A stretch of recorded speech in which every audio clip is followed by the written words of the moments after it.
Well, imagine you're sitting in a cafe downtown and you order your favorite coffee. And while you wait, you sit around and observe the people around you. The waitress comes and brings your coffee, and after a bit of a small talk, you find out she's the owner of that cafe.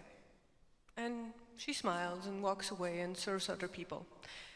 And you look at her and you sit back and you think, I wish I had that too. I wish I had my own business. I wish I was that happy. I wish I had that much freedom. I wish. Well, that waitress, many years ago, was me. People told me how lucky I was to have my own business, to be that happy and to have that much freedom. Lucky? Cleaning up every night, working 7 days a week, working weekends when everyone else was partying and relaxing. Days I had to smile on the outside and feel like shit on the inside. Lucky, so it seemed. But that's when I learned comparing yourself makes no sense.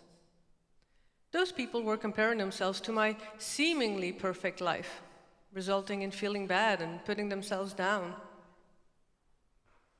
And they didn't even know half the truth. Those years taught me how comparing ourselves to others can make us feel miserable. But I learned how to turn it around and feel good instead. So that's what I'm here to share with you today. Most comparison is not fair. We often forget that achieving goals takes hard work. Let's say you want to become really fit or healthy. It takes a lot of workouts and specific lifestyle. I have news for you. David Beckham, he wasn't born this way.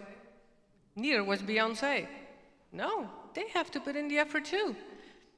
Watching their diet, spending countless hours at the gym. Like running my cafe, it has nice moments, yeah. But I remember vividly the smell of beer every morning I had to clean up the sticky tables and broken glasses. Take famous authors, for example. Before they even become famous, they spend years writing and publishing books. I write books too. And when my friends are going out and telling me, "Oh, come with us, relax, Rachel," I'm at home, typing, brainstorming, creating. The reality is, a book does not write itself. So if you want all the positive and the fame, you should also want the hard work that goes with it. Take into account the good and the bad. Otherwise, comparing is not fair. But he has the best career, and I'm an idiot. She has an amazing body, but I'm so weak. What are we doing here? We compare the outside with our inside? I mean, we compare others' outside appearances, money, clothes, with our inside characteristics. Oh well, you won't get bored. You will always find someone who has something you wish you had. As a trainer, I see a lot of people compare themselves to others. I see it all the time. All the time. So when I asked them, okay, so tell me about that person you compare yourself to. That person is an exact copy of you? It must be, because you can only compare similar things, right? You don't compare apples and oranges. No, they're too different. But even if you would have an exact genetic twin, you would still grow up with different activities, different experiences, different ideas and thoughts. Your personalities wouldn't be the same. Your likes and dislikes wouldn't be the same. So why would your accomplishments be the same? They can't be. Impossible. Copying others means you live in their shadow. You follow them. So here's a question for you. You want to be a follower the rest of your life? Does that make you feel good? Does that make you happy? They say, comparison is the thief of joy. And I truly believe that. As a trainer in cultural diversity and integration, I help people to understand their surroundings and build their confidence to achieve their goals and dreams and become the person they want to be. And what I so often hear are these words: I want a career like him. I want a body like her. I want a house like them.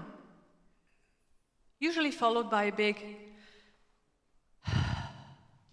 dropping their shoulders, sad-looking eyes, dropping their head, looking discouraged and dismotivated, so ready to give up. Why are we comparing? Why? Often, comparison comes from a constant lack. A lack of confidence, a lack of love, a lack of self-esteem. We focus on all the things that we want. We focus on all the things that we don't have. And that creates a gap between the ideal situation and where we are now. The bigger the gap, the worse we feel. I can imagine people listening to me now or watching me and thinking, I wish I was standing there. I wish I had the guts to stand on a stage like that and talk to and spread a message to an amazing audience like this. Well, it's really simple. If you're not willing to take steps, take actions to beat your anxiety, spend countless hours researching, creating, writing content like I did, chances are very slim that you will ever see what I'm seeing now, and that you will ever feel what I'm feeling now. I mean, look where I'm standing.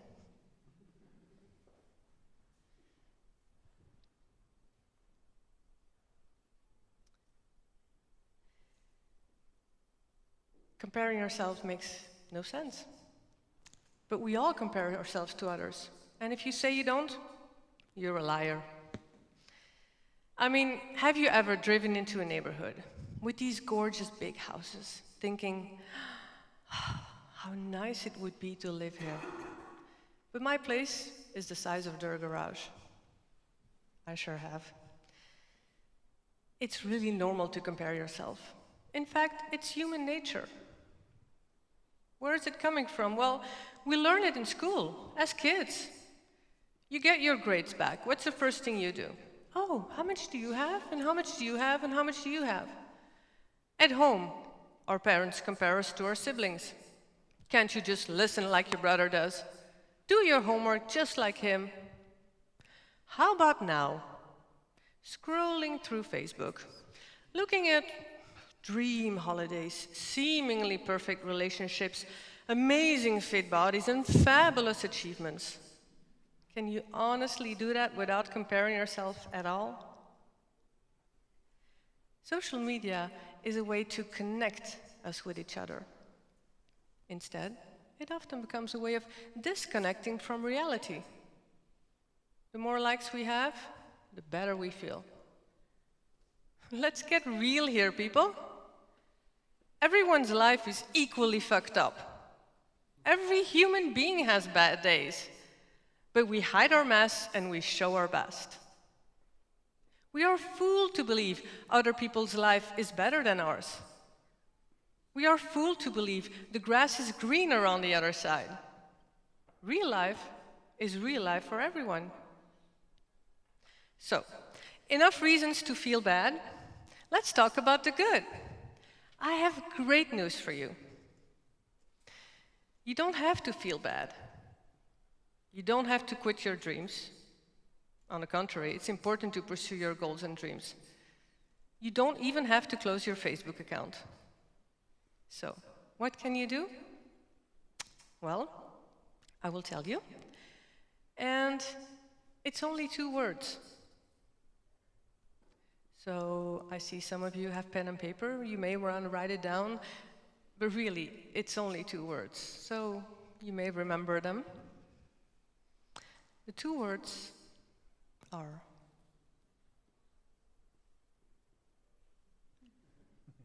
Stop it. Stop it. Stop comparing yourself to others. Okay, how? Well, first of all, catch yourself. Be aware of it. And then look at yourself. Really look at yourself. Hold up a mirror. It's called self-reflection. And that is your ticket back to reality. Look at all the things that you have instead of all the things that you want. I know, it sounds easy cheesy, right? Let me tell you, I know it's not. Let me take you back a few years ago. I was about 37 and obsessed by having kids of my own. Everywhere around me I saw families with kids. Looking at my Facebook friends, pictures of their kids celebrating birthdays, gathering around the Christmas tree, and there I was, single, no kids. No one to celebrate with, no other birthdays. Christmas, I don't even bother putting up a tree. Until one day, I was talking to my very best friend, and I said to him, you're so lucky. You have it all. You have a family, 3 kids, and I don't have that. He looked at me straight in the eyes, and he said, but Rachel, you have so many things that I wish I had. You traveled the world, you lived in all these different countries, you experienced and learned so much. And here I am, stuck in the same town forever, driving my kids to school, doing their homework every night, preparing lunch boxes every day. That was a moment. He opened my eyes. He made me aware of what I had. That day, that moment, I realized I had to start telling my own story. And I did. And so can you. Just never compare your story with someone else's story. Don't compare your chapter 1 with someone else's chapter 40. Tell your own story.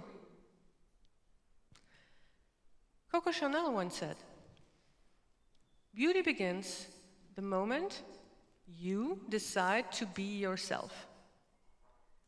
And I say to you, beauty begins the moment you start telling your own story. And for that, be inspired. Be inspired. Look at others, listen to others, talk to others. And from that reality, start growing and learning. Now, some people may think, yeah, but you can't teach an old dog new tricks. Forget that. Many studies have shown that you can learn as an older people. In fact, our brain keeps making new cells no matter what age. So you can learn and grow, as long as you make the decision. I made the decision too. Many years I was looking at other speakers, trainers, other people giving seminars and webinars. I wanted to do that too. So I began following them. I went to speaking events. I followed seminars, webinars. I talked to trainers and speakers all around the world. I asked them tons of questions. How did you get there? What's your advice? What steps did you take? At the same time, I grew my network, I built a website, I read hundreds of books, I started writing chapter after chapter, step by step. Easy? No way. Because knowing what I want, not getting it fast enough, for someone with my micro amount of patience, trust me, it's really hard. But I knew, if others can do it, so can I. And so can you. Just tell your own story. Someone said to me, try till you die. Keep trying. So I figured, in the end, you have a choice. You can do two things. Or you sit back, relax, look at others seemingly doing better, feel really bad about it, give up all your dreams and goals, because really all you can think is, I can't. Or you can look around you. Find others who do what you want to do. Get inspired and create ideas of your own. Learn, grow, develop yourself. And learn from those people. Let's say you want to become a great cook. Spend time with a chef in a restaurant. You want a new job? Go and talk to someone who has that job. You want to improve your tennis game?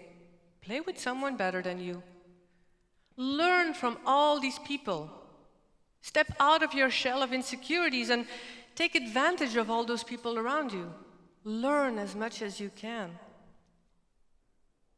So, imagine you are 95 years old, reaching the end. Whose life will you look back upon? Yours or someone else's? Will you have spent your life comparing yourself to others? Or did you decide to live your own? My message for you today is this. Stop comparing yourself to others. Look at yourself. Look and realize all the things that you have, all the things that you know and can. Look at others to be inspired. Learn from them. Find out how they can make you grow.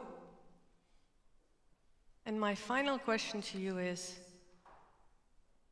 what is your story? And when is your moment to be the best you?